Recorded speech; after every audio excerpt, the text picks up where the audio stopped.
Salut à toi et bienvenue sur Ciel, mon graphiste, le podcast qui partage des conseils courts et pratiques aux entrepreneurs qui veulent développer leur identité de marque.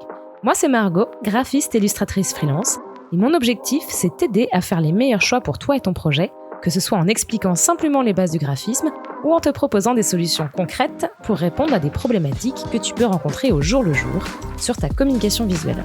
Si ces questions t'intéressent, abonne-toi au podcast et retrouve un nouvel épisode un jeudi sur 2. Bonne écoute! Cet épisode vient répondre et compléter celui que j'avais déjà fait il y a un petit moment, qui était intitulé « 3 choses que j'aime le plus dans mon métier de graphiste freelance ».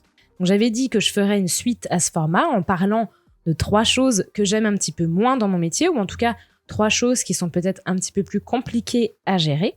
Parce que le but de ce podcast, c'est aussi de faire connaître le quotidien d'un graphiste indépendant. Donc je trouve que c'est intéressant de parler des côtés un petit peu moins reluisants du métier, même si bien sûr ça reste subjectif et ça va refléter avant tout mon expérience. J'ai axé volontairement l'épisode sur des points liés à l'activité de graphiste, vraiment, et pas sur la freelance en général, mais pourquoi pas réaliser un futur épisode pour parler davantage de mon expérience freelance, justement, ça pourra peut-être t'intéresser. Que tu sois graphiste en herbe ou auto-entrepreneur dans un tout autre domaine, eh bien j'espère que cet épisode te plaira et peut-être te donnera une autre perspective sur ce métier. Et puis, si c'est pas déjà fait, je t'invite à écouter son épisode complémentaire sur les 3 choses que je préfère en tant que graphiste freelance.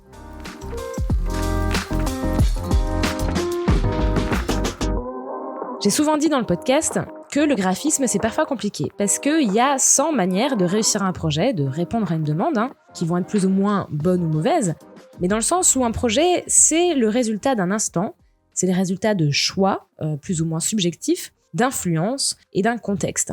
C'est pas une compétence où il suffit d'additionner 1 et 1 pour faire 2 et que tout fonctionne, tout marche bien et dure sur le long terme. D'abord parce que la communication, et par extension en fait le développement d'une image de marque, ça repose sur des éléments qualitatifs plus que quantitatifs. C'est un travail qui est pas linéaire, qui va révéler ses fruits sur le long terme et qui peut tout à fait être remis en question du jour au lendemain. Alors clairement, moi je cite ce point dans le négatif pour cet épisode, mais c'est aussi quelque chose qui est super intéressant et qui rend ce métier de graphiste un peu palpitant. C'est ce qui permet aussi à tant de prestataires de trouver leur clientèle ou leur niche éventuellement, parce qu'il y a une part de créativité, de goût, de sensibilité aussi, qui va rentrer en jeu et qui permet à beaucoup de monde de pouvoir se faire une place dans ce métier. Mais c'est parfois compliqué à gérer en tant que prestataire pour plusieurs raisons. D'abord, parce que même si le brief créatif il est aussi précis et complet que possible, tu peux jamais vraiment anticiper comment un client va recevoir les propositions que tu lui fais sur son projet. Parce que ça reste vraiment sujet à des perceptions très personnelles. Ce qui est encore plus compliqué quand il y a toute une équipe sur le projet avec des personnes qui peuvent avoir des perceptions, des attentes ou des goûts totalement différents. On est, en tant que graphiste, sujet à des retours plus ou moins objectifs et il faut pouvoir s'adapter à chaque fois en fonction du client, de la mission, du projet, etc., etc. Alors heureusement, dans la majorité des cas, ça se passe super bien, puis la mission va progresser sans accroc en fait. Mais ça m'est arrivé d'avoir des projets plus compliqués parce que y avait beaucoup de personnes impliquées ou parce que le client n'arrivait pas trop à se projeter, donc il avait du mal à être satisfait en fait des propositions ou des résultats en fait qu'on obtenait ensemble, voire des fois tout était validé par les gens avec qui je travaillais sur un projet, mais au niveau de leur hiérarchie, pour telle ou telle raison, il y avait des contraintes ou il y avait des refus qu'on était obligé de prendre en compte. Donc voilà, du coup tout le monde un petit peu frustré, mais pas le choix de faire des compromis pour que le projet puisse être validé et continuer à avancer. Alors après, qu'on se comprenne bien, c'est tout à fait normal de pas toujours proposer du premier coup quelque chose de parfait. Surtout quand c'est la première fois en plus que tu travailles avec un client, ou sur des projets plus complexes par exemple. Mais parfois, ça bloque pour des raisons qu'on a du mal à comprendre. Je me rappelle d'un client qui, lui-même, il était un peu embêté parce qu'en fait, il avouait que les propositions, elles correspondaient à ses attentes, voire même allaient un petit peu au-delà, donc tout était très bien, mais il y avait un truc qui le gênait et il n'arrivait pas à mettre le doigt dessus. Précisément parce qu'en général, c'est lié à des choses subjectives, voire même inconscientes. Et à part essayer de décortiquer le problème, de poser des questions, de passer du temps à mettre des mots sur ce ressenti, il n'y a pas grand-chose à faire en fait. Là, en l'occurrence, on s'est rendu compte qu'il n'était pas prêt à 100% pour lancer son projet et que du coup, il hésitait sur beaucoup de points, donc il avait du mal à se projeter et à se fixer sur une idée en particulier. C'est d'ailleurs une des raisons pour lesquelles, avec l'expérience, je refuse les projets quand j'ai le sentiment qu'ils ne sont pas assez mûrs, entre guillemets, en tout cas que la personne vient me contacter trop tôt par rapport à ses besoins et ses priorités. En tout cas, mon point en fait derrière tout ça, c'est que mon travail et la réussite d'une mission, elle repose en partie sur ces éléments assez subjectifs. Et du coup, même après 5 ans, il y a toujours ce petit stress au moment de présenter des propositions à un client, parce que j'ai beau être sûre à 100% de ce que j'ai réalisé, j'ai beau y croire, je peux défendre les choix graphiques que j'ai faits, et en plus je sais qu'ils répondent au brief, qu'ils répondent aux besoins du client, je ne peux pas toujours prévoir sa réaction. Donc c'est ce qui rend encore plus important les échanges avant le début du projet, pour cerner la personne qui vient vers moi, pour comprendre ses attentes, son fonctionnement, ses contraintes ou ses limites aussi peut-être, mais aussi pour créer un brief créatif qui soit vraiment carré, complet, qui nous serve d'ancrage tout au long de la collaboration. Puis bien sûr, l'importance aussi de la communication tout au long de la mission pour aller chercher les réponses dont j'ai besoin en tant que prestataire, qui permettent de débloquer éventuellement une problématique, une situation, et comme ça, je peux proposer la meilleure solution à mon client, évidemment. Parce que ce qui compte, c'est aussi que mon client soit satisfait à la fin de la collaboration. Mais de la même façon, comme je disais, en fait, un projet, c'est le fruit d'un moment, d'une période, d'influence. Donc même moi, je peux aussi être très critique sur des réalisations passées. Je suis prête à parier que si je reprends aujourd'hui la plupart de mes anciens projets, je proposerai des choses différentes de ce que j'ai réalisé à ce moment-là. Parce que en matière de créativité, de graphisme, déjà, comme je le disais, il n'y a pas une seule bonne réponse, une seule solution. Et aussi parce que j'évolue, je pense, de mois en mois, d'année en année. Mais c'est aussi pour ça que c'est important de choisir un axe créatif avec mon client et de s'y tenir. Parce que de toute façon, on peut jamais explorer toutes les pistes inimaginables. D'où la raison de délimiter un espace créatif, donc via le brief, via les échanges avec le porteur de projet, via éventuellement un mood board, pour aller à l'essentiel et laisser de côté les pistes les moins pertinentes. Mais malgré tout, en fait, ça n'empêche pas la tentation d'en faire trop, de vouloir un petit peu de tout, quoi. Enfin, je pense notamment à un projet bien entamé où le client, en fait, il continue à m'envoyer tout ce qu'il voyait et qu'il aimait et qu'il voulait voir apparaître dans son livrable.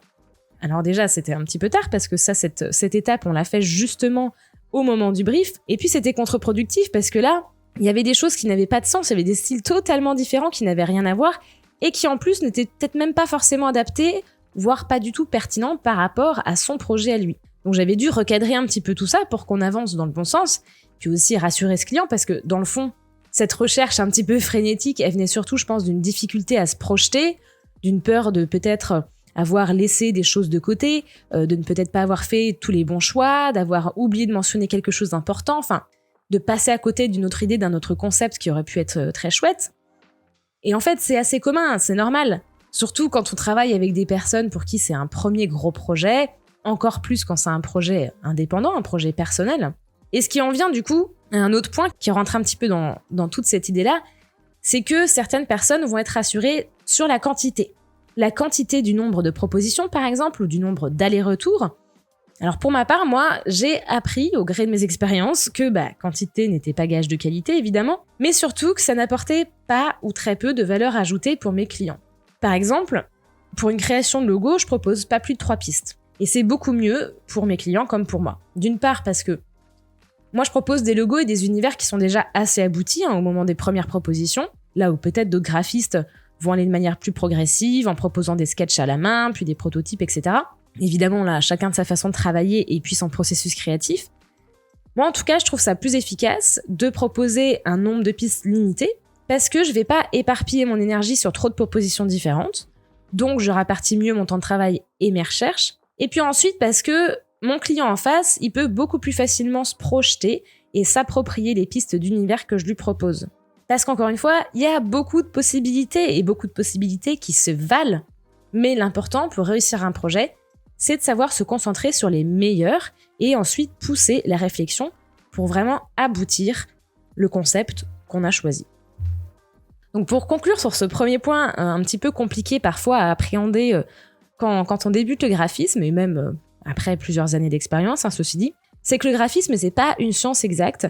Donc il faut savoir s'adapter tout en délimitant un cadre qui permette de délimiter le champ des possibles en fait.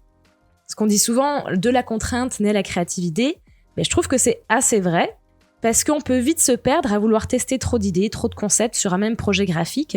On peut toujours se dire « j'aurais pu faire mieux, j'aurais pu faire différemment », sauf que il faut créer ce cadre, et ça prend du temps, ça demande des expériences assez différentes, assez diversifiées aussi, pour pouvoir appréhender un petit peu ça, mieux se connaître en tant que prestataire, et puis réussir à cadrer un petit peu sa façon de raisonner, sa façon de travailler.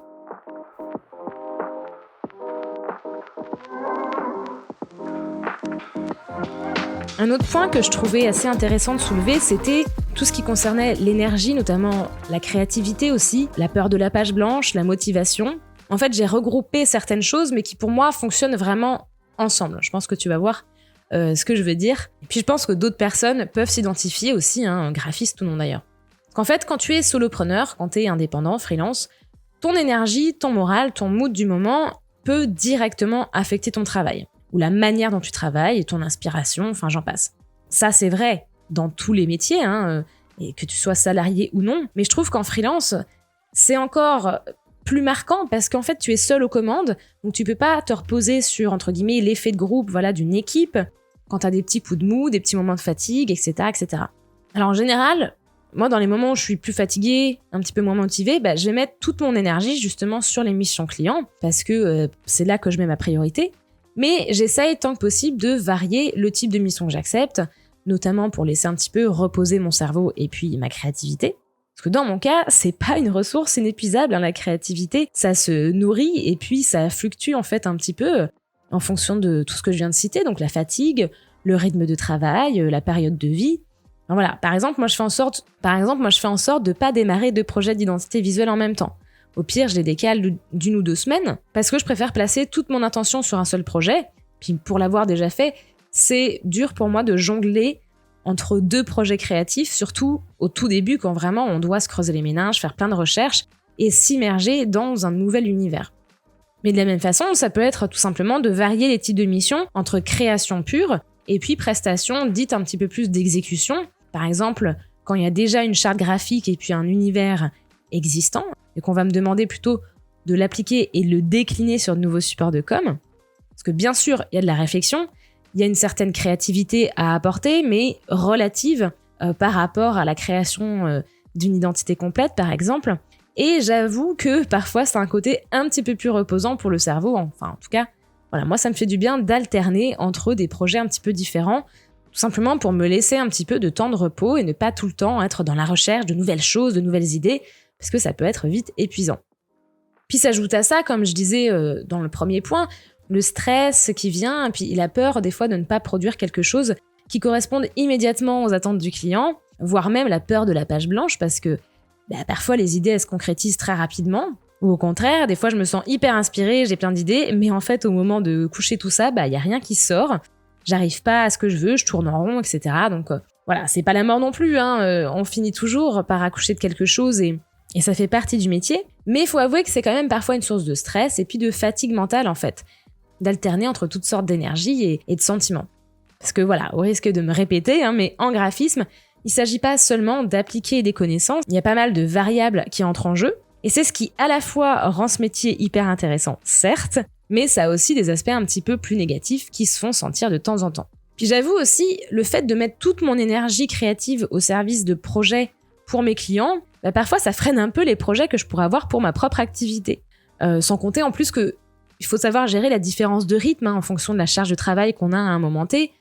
Si on a des missions plus intenses parce que avec des échéances très courtes ou même qu'on a plusieurs missions à la fois, enfin voilà, encore une fois, c'est assez personnel et ça n'engage que moi. Mais après avoir travaillé des heures, des jours, voire des semaines sur un projet client, à me retourner le cerveau, à faire des essais, puis d'autres, puis des ajustements, et puis des allers-retours et des retouches, en fait, j'ai juste la flemme de faire la même chose pour moi. Que ce soit des idées pour ma communication, pour développer mes contenus, c'est bête, mais si je mettais la même énergie dans les projets clients que pour les miens, ce serait incroyable, je pense. Mais j'ai du mal à le faire, d'autant plus que, alors là, vraiment, autre point négatif qui me semble trop évident pour en parler, vraiment dans cet épisode, mais en tant que graphiste, comme beaucoup de gens, je suis rivée à mon écran une très grande partie de mes journées, donc c'est évidemment un petit peu épuisant et annihilant. Donc j'essaye au maximum de couper du travail en éteignant mon ordinateur, en m'éloignant de l'écran, en sortant faire autre chose. Et du coup, tout ça mélangé, ça se fait parfois au détriment de mes projets personnels pour Chicadee Blue. Donc j'aimerais faire beaucoup plus pour ma propre activité, Mais pour l'instant, je respecte mes besoins, mes priorités, qui sont de me libérer du temps pour faire des choses en dehors de mon travail, pour m'aérer l'esprit, parce que c'est primordial pour avoir l'énergie et la motivation à mettre dans mes prestations, justement. Après, c'est pas forcément linéaire, Ce que je suis capable de mettre en temps, en volume de travail personnel sur mon activité, c'est très variable. Il y a des périodes où j'étais à fond, je décollais pas de mon bureau, je prenais juste 15 minutes pour manger parce que j'étais dans ma bulle, je ne parlais que de mon activité, je ne pensais qu'à ça, j'avais toujours des nouvelles idées, même quand je prenais ma douche, c'était il faut que je pense à noter ça dans mon Notion, et puis ça. Ça vraiment, ça dépend, mais le plus important pour moi, ça reste de m'écouter, parce que j'ai pas envie de m'épuiser, de me dégoûter, voire de me démotiver complètement, de me laisser dévorer par mon activité. Là, chacun voit un petit peu midi à sa porte, chacun vit les choses différemment, et puis comme je disais, c'est pas linéaire, ça dépend des périodes, ça dépend des moments de vie, mais c'est vrai que pour moi, la freelance et puis mon activité, c'est un moyen de m'accomplir en fait, c'est un moyen de m'accomplir comme je le souhaite, en respectant mes valeurs et mes priorités, mais je dirais pas que c'est une fin en soi, en fait, d'être en freelance et d'être graphiste. Donc même si c'est totalement lié à qui je suis aujourd'hui, même si c'est lié à comment je gère ma vie, j'essaye de dissocier les deux et puis de prendre un petit peu de recul. Donc notamment, ça passe par accepter de ne pas pouvoir tout faire, de laisser des choses sur le feu, voire de remettre certaines choses à plus tard, etc., etc. Mais bon, c'est vrai que ça reste parfois frustrant, surtout quand je vois tous les projets, les idées de contenu que j'avais commencé à réaliser, à mettre en place, que j'ai pas eu le temps, l'énergie ou même l'envie de continuer, que j'ai abandonné à un moment donné parce que j'avais une grosse mission qui tombait. Quand je vois tout ce que je pourrais améliorer dans ma com, je vais même pas faire la liste parce que ça va me faire mal au cœur, mais voilà. En tout cas, à chaque moment, c'est priorité. Et je trouve que c'est parfois difficile à gérer en tant que graphiste et aussi en tant que freelance. Ce rythme de travail, cette intensité aussi de charge de travail qui va fluctuer d'une mission à l'autre. Donc ces emplois du temps, parfois même l'organisation en fait de tes journées aussi qui est différente. De tes congés, de la même façon, voilà, quand tu prends des congés, t'as quand même toujours un petit peu la tête ailleurs, c'est plein de choses comme ça qui sont pas toujours évidentes à gérer en tant que graphiste et que j'essaye de lisser un petit peu plus pour continuer à rester motivée, à avoir l'énergie et puis du jus de cerveau, entre guillemets, de la créativité pour les projets de mes clients. Mais je suis curieuse de voir si tu partages ce sentiment, que tu sois graphiste ou que tu travailles dans un domaine complètement différent. Ça m'intéresserait d'avoir ton ressenti justement par rapport à cet aspect-là.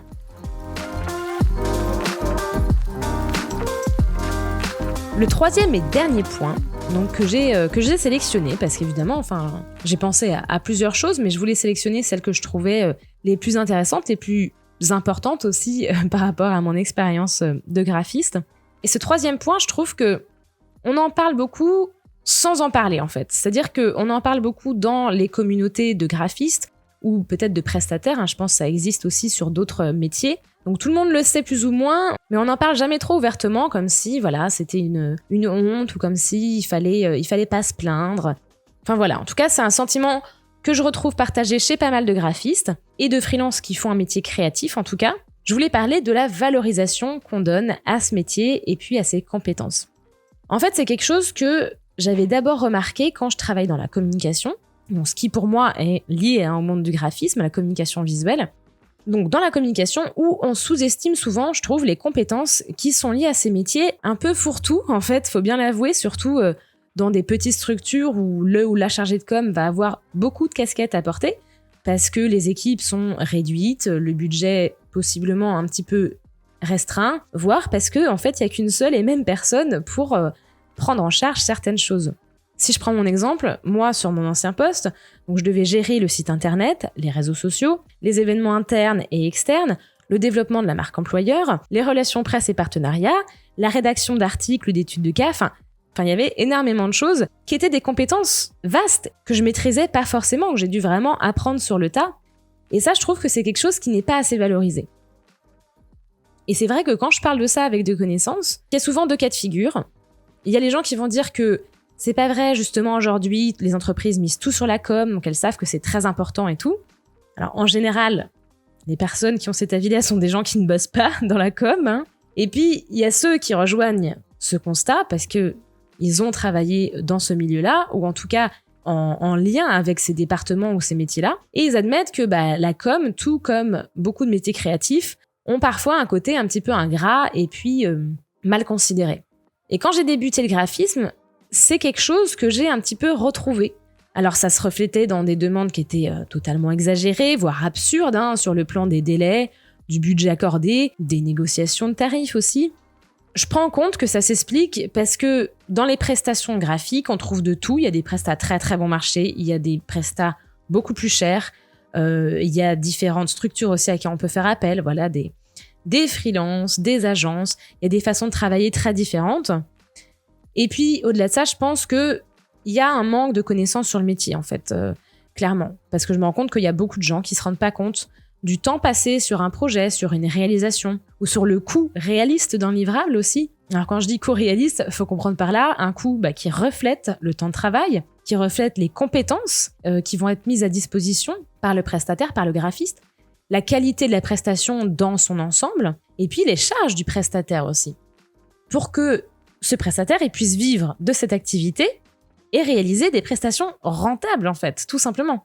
Donc pour ma part, je peux dire qu'aujourd'hui, j'ai quand même la chance de pouvoir choisir les projets que j'accepte, ou en tout cas, de pouvoir refuser certains projets si je les sens moins ou s'ils m'intéressent peu. Mais ça n'a pas été toujours le cas, clairement, et c'est normal. Quand j'ai débuté, je me suis essayée à différentes choses, donc je disais un peu oui à tous les projets, ou presque, parce que je voulais me créer un portfolio, je voulais me faire de l'expérience.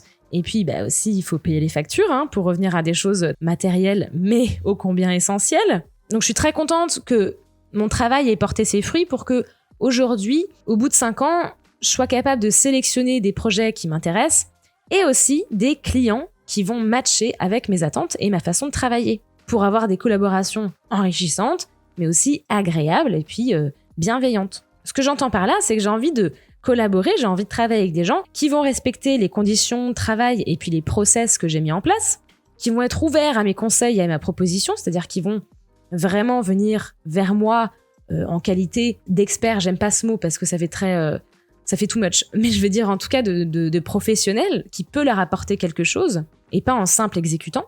Et puis des gens qui ont conscience de l'importance de la communication visuelle pour le développement de leur activité. Donc par extension, c'est des gens qui vont avoir prévu un budget réaliste par rapport à leurs demandes, mais aussi du temps pour réaliser cette prestation dans les bonnes conditions. En fait, des gens impliqués avec moi dans la prestation. C'est tout. Et c'est hyper important. Notamment par rapport au second point que je soulevais juste avant, qui parlait de cette énergie, de cette motivation, parce que c'est très facile de se remettre en question, ou même juste de se sentir complètement vidé, démotivé, après une collaboration qui a été plus complexe, plus difficile, voire désagréable, ou en tout cas une prestation où tu as vraiment le sentiment de ne pas avoir été considéré et respecté en tant que professionnel.